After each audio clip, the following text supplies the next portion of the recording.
கலைக்கடல் சங்கமத்திலே கலைகள் அரங்கேற்றப்பட்டன. கலைகள் ஆனந்தத்தை அளிக்கின்றன, மனதை மகிழ்விக்கின்றன. ரசிகர்கள் என்ற வகையிலே நாம் அனைத்தையும் அனுபவித்தோம். எங்கே நாம் கைதட்ட வேண்டுமோ அங்கே கைதட்டினோம்.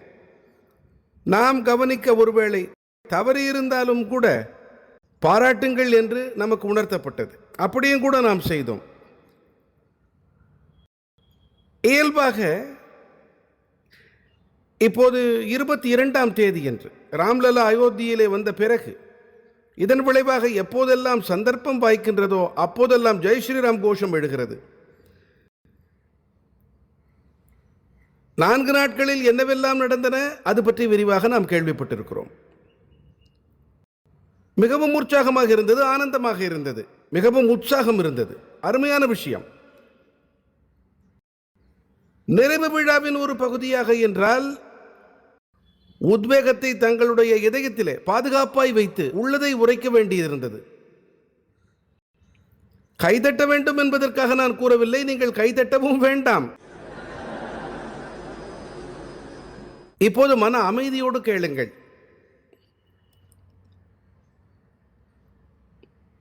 சம்ஸ்கார் பாரதி அமைப்பு ஒரு நிலைக்கு வந்துவிட்டது என்று நான் கருதுகிறேன். அதற்கான ஒரு இடம் கலை உலகத்திலும் ஏற்பட்டுவிட்டது. அதற்கென ஒரு வல்லமையும் ஏற்பட்டிருக்கிறது. அந்த வல்லமைக்குட்பட்டு முன்னேற வேண்டும் என்று சொன்னால் நாம் முன்னோக்கி சிந்தனை செய்ய வேண்டும். முன்னோக்கிய சிந்தனை என்பது ஒன்றும் புதிய கருத்து அல்ல. ஏனென்றால் ஒரு செயலை செய்ய தொடங்கும் போது அதன் பின்னணியில் ஒரு லட்சியம் இருக்கிறது. செயல் வளர்ச்சியில் பல கட்டங்களை கடக்கும் போது அதன் போக்கின் திசையின் மாற்றம் ஏற்படுவதில்லை, செயலின் இலக்கு மாறுபடுவதில்லை. அந்த வகையினிலே அடுத்த கருத்து என்பது புதிய கருத்து ஒன்றுமல்ல. ஒரு செயலை தொடங்கும் முன்பாக கருத்து கோடிட்டு காட்டப்பட்டிருக்கும், ஆனால் முழுமையாக தெரிவிக்கப்பட்டிருக்கும் என்று கருத முடியாது. இப்படி சங்கப்பணிகளிலும் கூட நாம் பார்க்கிறோம். 1925ஆம் ஆண்டிலே சங்கம் நிறுவப்பட்டது. அதற்கு 5 ஆண்டுகள் முன்பாக டாக்டர் ஹெடகேவார் நாக்பூரில் நடந்த ஒரு காங்கிரஸ் மாநாட்டின் அமைப்பு தலைவராக இருந்தார். காந்தியடிகள் மாநாட்டின் தலைவராக இருந்தார். டாக்டர் ஹெடகேவார் அப்போது விதர்பா காங்கிரசின் உறுப்பினராகவும் இருந்தார். விவாத பொருளை தீர்மானிக்கும் குழுவில் முன்முடிவு என்னவாக இருக்க வேண்டும் என்ற விவாதத்திலே அவருடைய கருத்துக்களும் ஏற்றுக்கொள்ளப்பட்டன. அவரும் 2 முன்மொழிவுகளை அளித்தார். 2ம் ஏற்றுக்கொள்ளப்படவில்லை விவாத பொருளாக. ஆனால் அந்த காலத்தில் காங்கிரசுக்கு இருந்த கொள்கை போக்கினை அனுசரித்தே இருந்தன. காந்தியடிகள் தலைவராக இருந்தார். டாக்டர்ஜியின் முதல் முன்மொழிவு என்னவென்றால், முழுமையாக பசுபதை தடுப்பை முன்னிட்டு காங்கிரஸ் பாடுபட வேண்டும் என்பது. மேலும் 2ஆவதாக முழுமையான சுதந்திரம் என்ற லட்சியத்தை காங்கிரஸ் அறிவிக்க வேண்டும். அதுவரை காங்கிரஸ் அதை செய்யவில்லை. அதை செய்யத்தான் வேண்டும். லோகமான்ய திலகர், அண்ணல் காந்தியடிகள் எல்லோரும் மனதில் இதையே இருத்திக் கொண்டு பணியாற்றினார்கள். லோகமான்ய திலகர் கூறியும் இருந்தார், எத்தனை கிடைக்கிறதோ அதை பெற்றுக்கொண்டு அடுத்த கட்டம் நோக்கி போராட வேண்டும். சுயராஜ்யம் என்னுடைய பிறப்புரிமை. மனதில் இருந்ததா என்ற சந்தேகமில்லை, மனதில் இருந்தது. ஆனால் உகந்த சமயத்தில் உகந்த விஷயத்தை பேச வேண்டும் என்று சொன்னால் எது உகந்த சமயம்? இந்த விஷயத்தில் கருத்து வேறுபாடுகள் இருக்கலாம். அப்போது காங்கிரஸில் இருந்த மூத்தோர் சுபாஷ் பாபு, ஜவஹர்லால் நேரு, இவர்கள் அந்த நாளைய காங்கிரசின் மூத்தவர்கள். டாக்டர் ஹெட்கேவாரின் வயதை ஒத்தவர்கள். அப்போது கல்கத்தா காங்கிரசின் மாநாட்டிலும் அவர் இந்த வேண்டுகோளை விடுத்தார். ஆனால் 1920 இதற்கு முன்பாக டாக்டர் ஐயா கூறினார், முழுமையான சுதந்திரம், இதனை காங்கிரஸ் தனது லட்சியமாக அறிவிக்க வேண்டும் என்று. மேலும் சுதந்திரமான பாரதம் அடிமை தலையில் பீடிக்கப்பட்டிருக்கும் பிற தேசங்களையும் விடுவிக்கும், இதையும் அவர் அறிவித்தார். அதாவது சங்கத்தை நிறுவும் முன்பாகவே டாக்டர் ஐயாவின் மனதிலே தீர்மானித்து விட்டார். அதிலே பாரதம் பற்றியும் சிந்தித்தார். அதோடு பாரதத்தின் தாக்கமுடைய இருப்பு உலகை எப்படி படைக்கும் அதற்கான வரைபடமும் அவர் மனதிலே தயாராக இருந்தது. ஆனால் இவை எதையுமே அவர் சங்கத்தை நிறுவும் காலத்திலே தெரிவிக்கவில்லை. அவர் ஒட்டுமொத்த இந்து சமுதாயத்தையும் ஒருங்கிணைக்க வேண்டும் என்று மட்டும் கூறினார். செய்ய வேண்டும் என்றால் என்ன செய்ய வேண்டும்? தினமும் ஷாக்காவிற்கு வர வேண்டும்.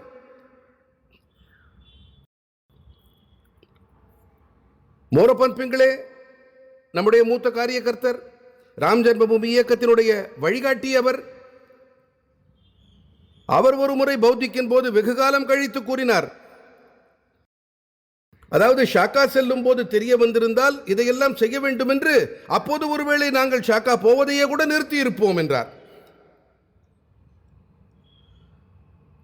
டாக்டர் ஐயா இதையெல்லாம் கூறவே இல்லை. ஒவ்வொன்றாக மெல்ல மெல்ல இணைந்து கொண்டன. சக்தி அதிகரிக்கும் வேளையிலே செயல் சக்தி அதிகரித்த போது அப்போது இதை செய்ய வேண்டும் என்று கூறப்பட்டது. சக்தி இல்லாத போது பெரிதாக பேசினால் அதனால் பயன் ஏதும் கிடையாது. தத்தோபந்த் ஜி இந்த செயல்பாட்டை, செயல்முறையை புரோகிரசிவ் அன்ஃபோல்ட்மெண்ட் என்று அழைக்கிறார். படிப்படியாக வெளிப்படுத்தல். என் கருத்துப்படி இந்த சன்ஸ்கார் பாரதி அமைப்பின் பயணத்திலே இப்போது நம்மிடம் போதுமான சக்தி வந்துவிட்டது, நமக்கென ஒரு இடம் உருவாகிவிட்டது. நாம் திட்டமிட்ட நீண்ட தூர இலக்கு, நாம் நினைக்கும் தொலைநோக்கு சிந்தனை, இதன் அடுத்த கட்டத்தை நாம் எட்ட வேண்டும். அதை நோக்கி நாம் பயணப்பட வேண்டும்.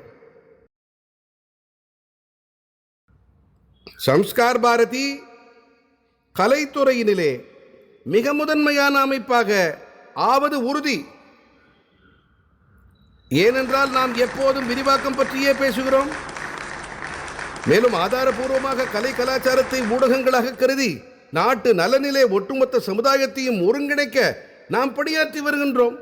ஆகையால் நாம் முன்னேறுவோம், முதன்மை நிலை அடைவோம். இதற்காக வித்தியாசமாக எதையும் சிந்திக்க தேவையில்லை. ஆனால் ஏன் பெரிதாக வேண்டும், ஏன் முதன்மையாக வேண்டும்?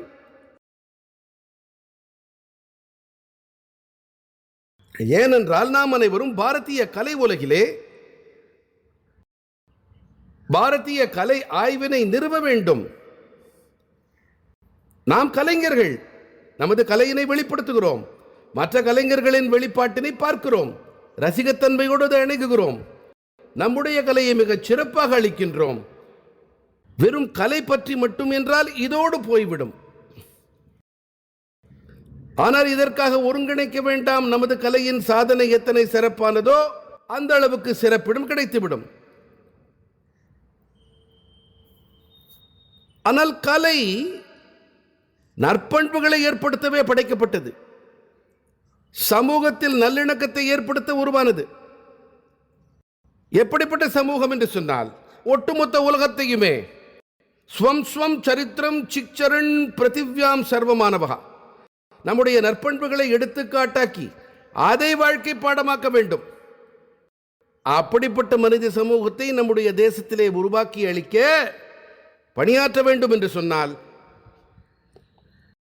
இந்த கலையுலகில் சில கலைஞர்களால் மட்டுமே ஒன்றுமாகாது.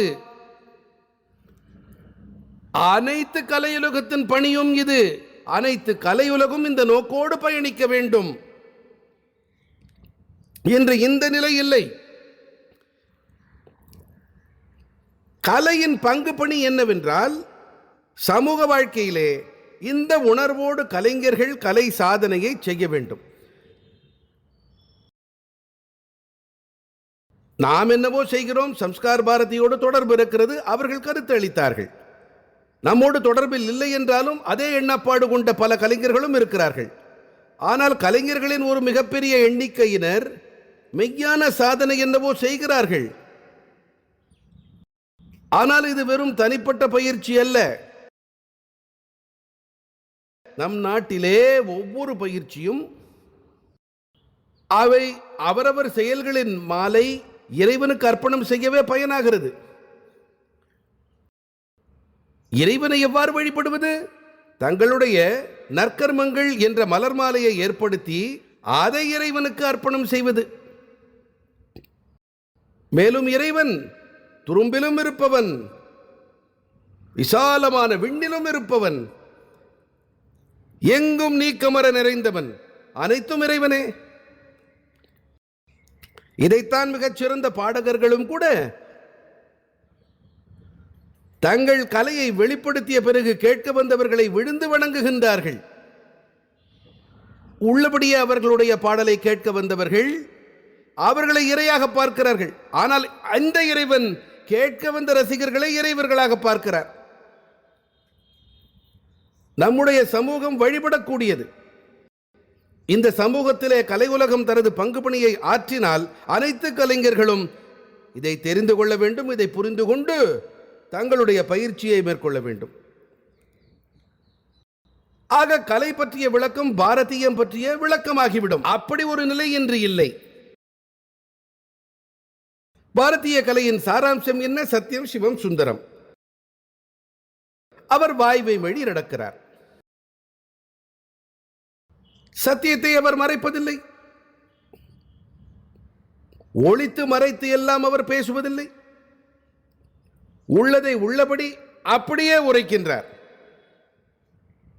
ஆனால் எந்த வகையாக உரைக்கிறார் என்றால், இதை தெரிந்த பிறகு, சத்தியத்தை கண்ட பிறகு சிந்தனை முழுக்க சிவத்தை நோக்கி திரும்புகின்றது.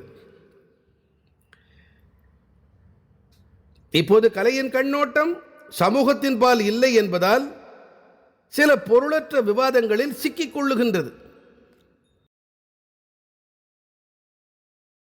அல்லது கலையின் கண்ணோட்டம் சமூகத்திலே தன்னுடைய சுயநலத்தை நிறைவு செய்வதற்காக சமூகத்தை பிளவுபடுத்தவல்ல கண்ணோட்டத்தை ஏற்படுத்த திருப்பப்படுகின்றது. இது ஏனென்றால் உலகின் 2000 ஆண்டு கால நிலையை பார்த்தால் வாழ்வதற்கான போராட்டம், மேலும் பலமுடையவரின் வெற்றி, பலமுடையவரே ஆழ்வார், இந்த 2 தத்துவங்களை ஆதாரமாக கொண்டது. ஆக இந்த கருத்தியல் படியே 2000 ஆண்டுகளாக உலகம் இயங்கி வந்திருக்கின்றது. நிலையை அப்படியே வைத்திருப்பதில் யாருக்கு நன்மை இருக்கின்றதோ அவர்கள் சமூகத்திலே ஏதோ வகையான பிரிவினையை ஏற்படுத்தி கொண்டே இருப்பார்கள். இதையே முயல்வார்கள். சமூகத்திலே கண்ணியமற்றவைகளை முன்னிறுத்துவார்கள் அவர்கள். கண்ணியமற்றவை என்பது ஏன் கற்பனையில் உதிக்கவில்லை? அனைத்து உலகமும் இந்த சங்கடத்தால் பீடிக்கப்பட்டிருக்கிறது. கொள்கைகள், கோட்பாடுகள் எல்லாம் ஒரு புறம் இருக்கட்டும், ஆனால் நம்முடைய வாழ்க்கையின் நலன்கள், நம்முடைய வாழ்க்கையின் அமைப்பு, நம்முடைய நடவடிக்கைகளின் ஒழுங்குமுறை அனைத்தின் மீதும் தாக்குதலை உலக மக்கள் அனுபவித்து வருகின்றார்கள். என்று அதிகம் பாதிக்கப்பட்டவர்கள் முன்னேறிய நாடுகள். வோக்கிசம், கல்ச்சுரல் மார்க்சிசம் என அநேக பெயர்களில் இவை முன்னிறுத்தப்படுகின்றன. ஆனால் இவற்றுக்கும் கொள்கைகளுக்கும் சம்பந்தமில்லை. கையளவு பேர்கள் தங்களுடைய சுயநலத்திற்காக ஒரு கோட்பாடும் இல்லை, பொய்கள், புனைவுகள், புனசுருட்டுக்களை உருவாக்கி அதன் வாயிலாக நாடுகள் அனைத்தையும் சின்னாபின்னப்படுத்துவது, இதனால் தாங்கள் சுயலாபம் அடைந்து மற்றவர்களை நிரந்தரமாக ஆட்சி புரிவது. ஒரு பெரிய கதை உலகிலே அரங்கேறி வருகின்றது. இதன் மீது புத்தகங்கள் எழுதப்பட்டு வருகின்றன. அனைவருமே இதிலிருந்து மீள்வது குறித்த கவலையில் ஆழ்ந்திருக்கிறார்கள். கலையின் வாயிலாக நலன்களை நிறுவக்கூடிய, கலையின் வாயிலாக சமத்துவத்தை நிறுவக்கூடிய, கலையின் வாயிலாக நல்லிணக்கத்தை நிறுவக்கூடிய பார்வை, இது உலகளாவிய தாக்கத்தை ஏற்படுத்த பாரதம் இந்த பார்வையை முன்னிறுத்தி செயலாற்ற வேண்டும். ஏனென்றால் இந்த கண்ணோட்டத்தின் பின்னே வாய்மை இருக்கின்றது. சர்வம் கலு இதம் பிரம்மம். எந்த வேற்றுமையும் பாராட்ட வேண்டிய தேவையில்லை. மாத்ருவத் பரதாரேஷு பரதிரவ்யேஷு லோஷ்டவத் ஆத்மவத் சர்வபூதேஷு. இது எதன் ஆதாரமாக விளங்குகிறதோ அந்த கலாச்சாரத்தை கலைகள் வாயிலாக வெளிப்படுத்தும் பார்வை, அது பலமடைய வேண்டும். நம் தேசம் சமூகத்திற்காக, நம்முடைய கலைகளுக்காக இறைவன் விதித்த கடமைப்படி அதை நாம் வெற்றி பெறச் செய்ய நாம் இதை செய்தாக வேண்டும். இந்த நோக்கில் கவனத்தை செலுத்த வேண்டும். அந்த வகையிலே சமூகத்திலே தேவைகள் இருக்கின்றன, சமூகத்திலே பிரச்சனைகள் இருக்கின்றன. இவற்றால் பாதிக்கப்பட்ட பிரிவினர் இருக்கின்றார்கள். அவர்கள் மனதில் வினாக்கள் இருக்கின்றன. இவற்றை மறுக்க முடியாது, ஏற்க வேண்டும். இவற்றை நாம் கையாள வேண்டும், எதிர்கொள்ள வேண்டும். நம்மால் என்ன செய்ய முடியும் அதை செய்ய வேண்டும். ஆனால் இவை அனைத்தும் சிவத்துவத்தை நோக்கி செல்ல வேண்டும் என்றதான கண்ணோட்டத்தை நிறுவ வேண்டும். அதன் அழகினை நம் நாட்டிலே சிவத்துவத்தோடு மட்டும் அல்லது சத்தியத்தோடு மட்டும் நாம் கலைகளின் அழகை அளவீடு செய்வதில்லை. சத்தியமும் சிவமும் ஒன்று போல செல்லும் போதுதான் கலையின் அழகு மெருகேறும். மேலும் சத்தியம், சிவம், சுந்தரம் நம் கலைகளின் அடையாளம். இந்த பணியை ஆற்ற வேண்டும். பணியாற்ற வேண்டும் என்றால் காரியகர்த்தர்கள் வேண்டும்.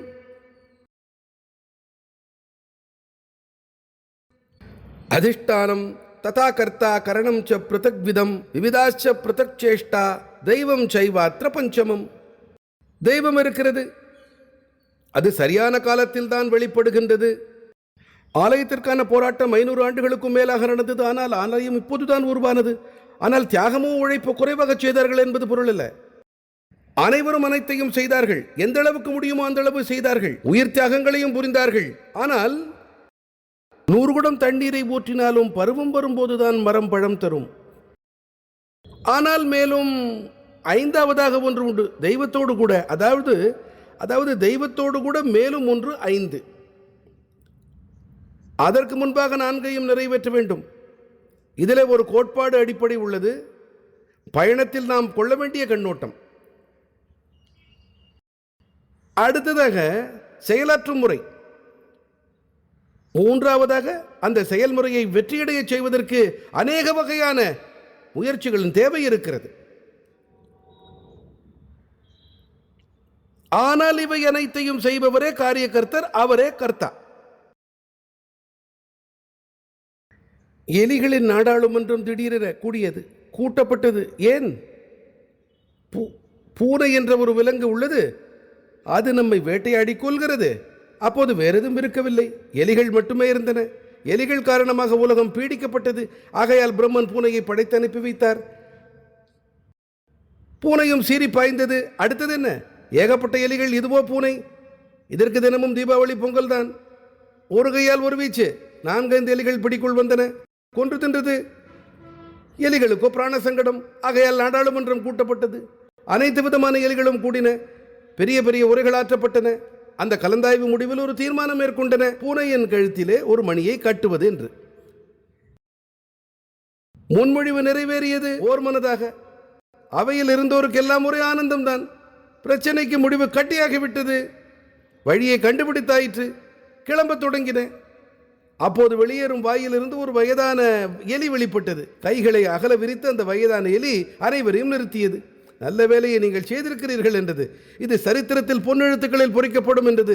ஒரு சின்ன குறையை மட்டும் சரி செய்யுங்கள் என்றது. அது என்ன என்றன மற்றவை. மணியை கட்டும் எலியின் பெயரையும் இப்போதே தீர்மானம் செய்யுங்கள் என்றது. தீர்மானிக்கவே முடியவில்லை. அனைத்தும் தங்கள் கருத்தை உரைத்தன. ஆகையினாலேதான் ஏராளமான கட்டுக்கதைகள் பிரசுரிக்கப்படுகின்றன இப்போதெல்லாம். ஆனால் இதுவரை பூனையின் கழுத்தில் மணியை கட்டுவது பற்றி பிரசுரிக்கப்பட்டதே இல்லை. ஏனென்றால் யார் செய்வார்கள் என்று தீர்மானிக்கப்படவில்லை என்றால் வேலை எப்படி நடக்கும்? ஆகையால் நாம் காரியகர்த்தர்கள் ஆக வேண்டும். நாம் பணியாற்றும் போது ஏகப்பட்ட விஷயங்கள் நடக்கும். ஸ்ரீராமன் இலங்கை மீது மாபெரும் போரினை தொடுத்த பிறகு வெற்றி கொண்டார். பின்னர் தான் வெற்றி கிடைத்தது. ஜெயித்த பிறகு வானர வீரர்களோடு கூட புஷ்பக விமானத்தில் அயோத்தி வந்தார். அதன் பிறகு அனைவரும் வரவேற்கப்பட்டார்கள்.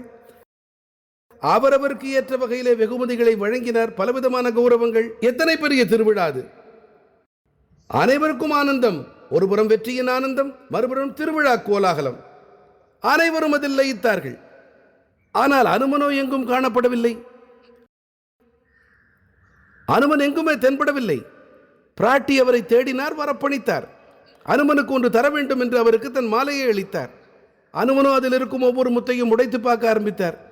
ஏன் என்று மற்றவர்கள் கேட்க, அவரோ, முத்துக்களுக்காக நான் சேவை செய்யவில்லை, முத்துக்கள் தான் இருந்துவிட்டு போகட்டும், இவற்றை குறைத்து சொல்லவில்லை. அது முத்து மாலை தான், நான் மறுக்கவில்லை. ஆனால் சேவை செய்பவர்கள் இதையெல்லாம் கவனிப்பதில்லை. ஒவ்வொரு முத்திலும் ராமன் இருக்கிறானா என்று பார்த்தார். அவர் இதயத்திலே ராமன் குடியிருந்தார். ஒரு நாள் இதை காட்டவும் செய்தார். வித்யாவான் குணி அதிசாத்துர பரந்து ராம காஜ கரிப்பேக்கோ ஆத்துர. காரியகர்த்தரின் கவனம் காரியத்தின் மீதே இருக்கிறது, புகைப்படத்தின் மீது அல்ல. இப்போது பழக்கமாகிவிட்டது, இதுவே ஃபேஷன். நாமோ கலையை வழிபடுவோர். கலைகளிலே அழிப்பு வெளிப்பாடு கண்டிப்பாக இருக்க வேண்டும். நிகழ்ச்சியை எப்படி அளிப்பது? இதன் நல்ல நினைவுகள் புகைப்படமாகி பாதுகாக்கப்பட வேண்டும். இதுவும் ஒரு கலை. இவையெல்லாம் இருக்க வேண்டும், சரிதான். ஆனால் காரியகர்த்தருக்கென ஒரு வரையறை இருக்கிறது. அவருடைய கவனம் செயல்களின் மீதே இருக்க வேண்டும். அதாவது யார் காரியகர்த்தா என்றால் காரியங்களை செய்பவரே அவர். அப்படிப்பட்ட காரியகர்த்தர்களாக நாம் ஆக வேண்டும். கலை ஒரு சாதனை, கலை ஒரு திறமை, இறைவன் அளித்த கொடை. அது நம்மிடத்திலே இருக்கிறது. நாம் அதை வழங்குகிறோம், அதை துதிக்கவும் செய்கிறோம், போற்றவும் வேண்டும். ஆனால் அந்த துதியை கேட்க மட்டும் செய்தால் பரவாயில்லை, பார்க்க மட்டும் செய்தால் பரவாயில்லை. அது ஆழமாக சென்று விடக்கூடாது, தலைக்கேறி விடக்கூடாது. இதை அனைவரும் பழகி கொள்ள வேண்டும். நீங்கள் அனைவரும் கலைஞர்கள், சமூகத்தில் நிகழ்ச்சிகளில் பங்கெடுக்கிறீர்கள். எங்கள் அமைப்பில் வாத்திய குழு பேண்டு வாத்தியம் உண்டு. சங்கத்தின் தேவைகளுக்கு என்ன தேவையோ அதை நாங்கள் கற்றுக் கொடுக்கிறோம். ஆனால் அங்கேயும் நாங்கள் பார்க்கிறோம், அதில் எனக்கு 5 பாடங்கள் தெரியும், இல்லை 12 பாடங்கள் தெரியும். இது தொடர்பாக பரஸ்பர மிதப்பு ஏற்பட சாத்தியம் இருக்கிறது. ஏற்பட நாம் அனுமதித்தோம் என்று சொன்னால், ஆகையால் நாம் ஒரு வாத்தியத்தில் ஒருவர் தேர்ச்சி பெற்று விட்டால் அவருடைய வாத்தியத்தை மாற்றி விடுகிறோம். இப்போது இந்த அனைத்து தடைகளும் ஏற்படுவதோடு நல்ல திறமையாளர்களுக்கு குறிப்பாக ஏற்படுகிறது.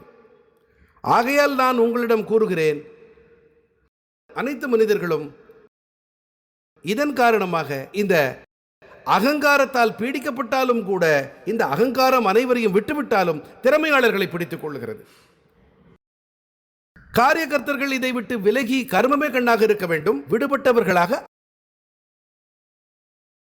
அவர்கள் இருக்க வேண்டும். அவர்கள் ஏற்பாடுகளோடு ஒன்றிவிடக்கூடாது. அவசியமானால் அவர்கள் நிகழ்ச்சிகளிலும் பங்கேற்பார்கள், தேவைப்படும் வரை பங்கேற்பார்கள். தேவை முடிவுக்கு வந்தால் பங்கேற்பும் முடிந்துவிடும். அடுத்து யார் பணியாற்ற வேண்டுமோ அவர்கள் பார்த்துக் கொள்வார்கள். எனக்கு என்ன பொறுப்பு கொடுக்கப்பட்டிருக்கிறதோ அதை நான் கவனிப்பேன்.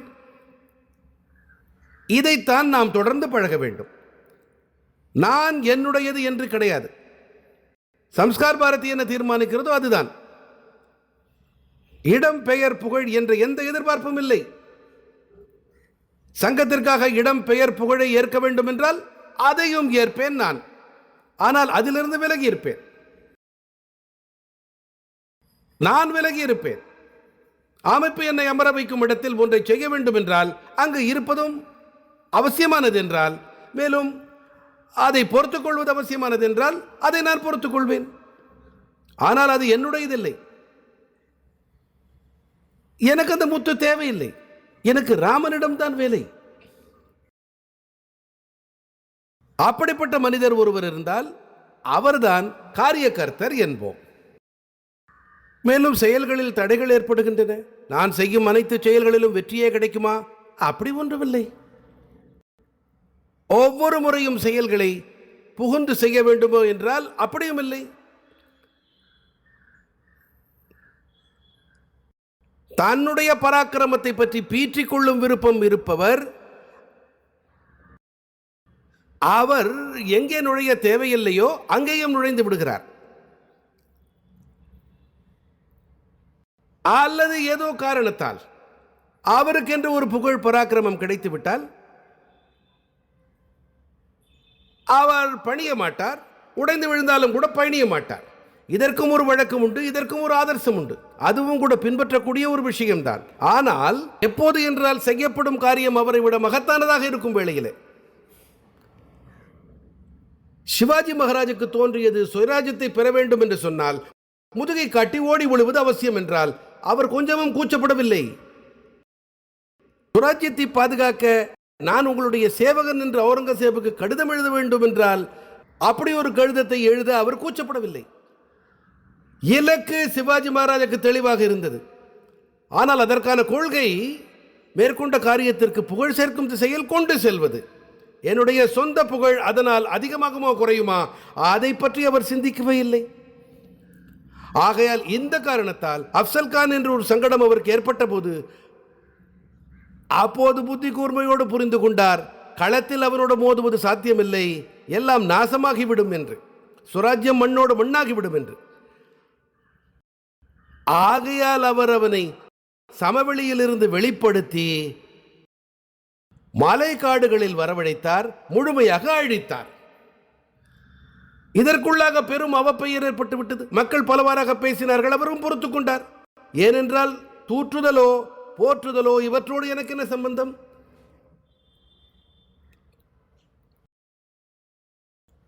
நிந்தந்து நீதி நிபுணா யதிவா ஸ்துவந்து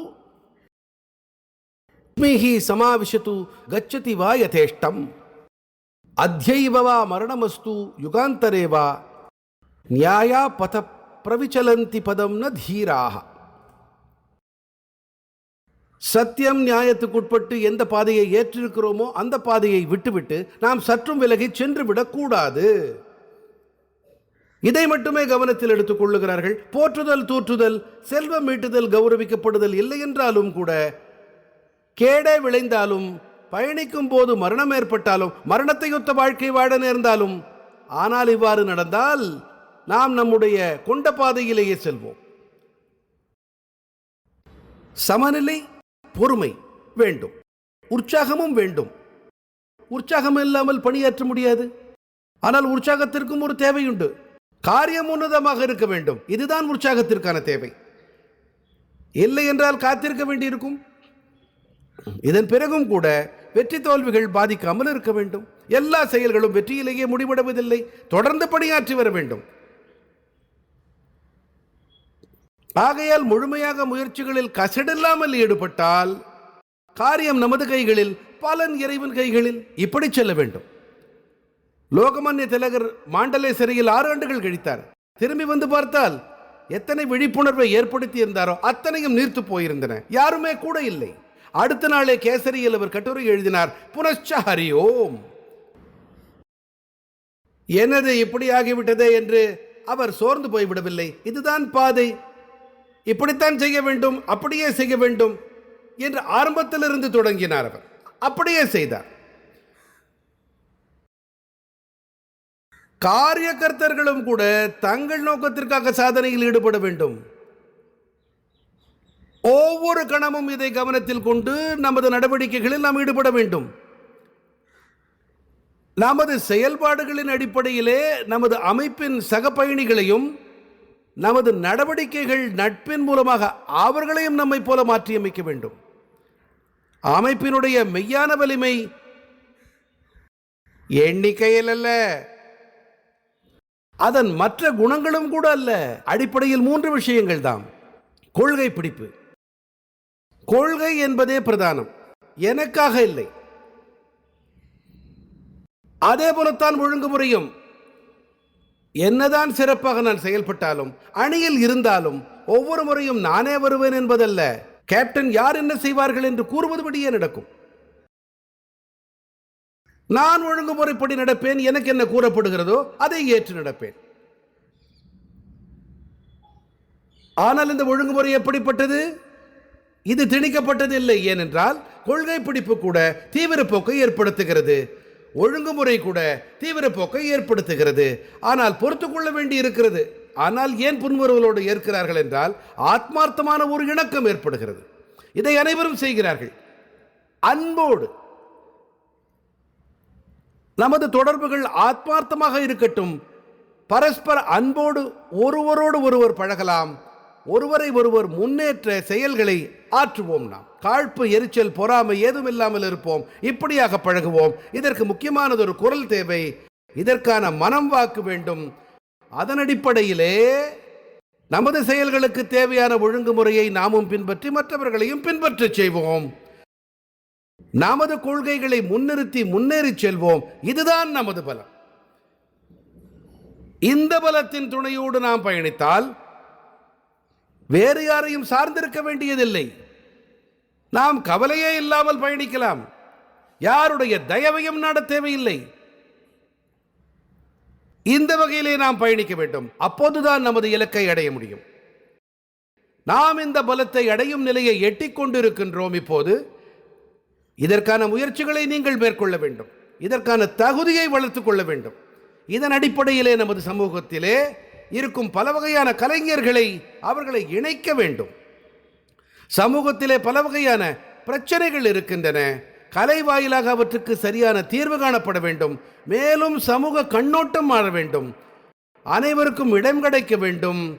நம்மை விட்டு போனவர்கள் திரும்பி வர வேண்டும் நம்மிடத்திலே. இவை அனைத்தும் இந்த விழிப்பின் மூலம் ஏற்படுத்தப்பட வேண்டும். அப்படிப்பட்ட விழிப்புணர்வை நாம் ஏற்படுத்தியாக வேண்டும். இதற்கென பிரத்யேக திட்டங்களை கைக்கொள்ள வேண்டும். நாம் இந்த வழியில் பயணித்து நாம் முன்னேறினோம் என்று சொன்னால் கலை கலாச்சார துறையினிலே பாரதத்தின் முன்னெடுப்பு நிறுவப்பட்டு உலகம் முழுவதற்கும் அவர்களுக்காக ஒரு புதிய முன்னெடுப்பு அளிக்கப்பட்டு அதனுடைய அடிப்படையிலே ஒட்டுமொத்த உலகிலுமே மங்கள விஷயங்களை படைத்தளிக்கும் அமுதப் பெருக்கினை உருவாக்கும். மனம் வாக்கு செயல்களினால் உலகம் அனைத்தும் நாகரிகம் உடையதாய் உருமாற்றும். உலக சகோதரத்துவத்தை ஏற்று பயணிப்போம். அனைவரையும் ஒன்றிணைப்போம். அனைவரையும் அரவணைத்து முன்னேறுவோம். ஆக விஸ்வகுருவான பாரதம் அனைவரும் மகிழ்வா, எந்த நோய் நொடியும் இல்லாமல் அனைவரும் மங்களங்களையே காணட்டும், யாருக்கும் துக்கமே இருக்கக்கூடாது. இப்படிப்பட்ட உலகம் நிர்மாணம் செய்யப்படுவதை, இந்த விஷயம் செய்யப்படுவதை, நடைமுறையாவதை நாம் நம்முடைய இந்த வாழ்க்கையிலே கூட காண முடியும். இந்த திக்கில் நாம் பயணிக்க முடியும். அந்த அளவுக்கு நாம் பலமடைந்திருக்கிறோம் என்று கூறி அமைகிறேன். நன்றி, வணக்கம்.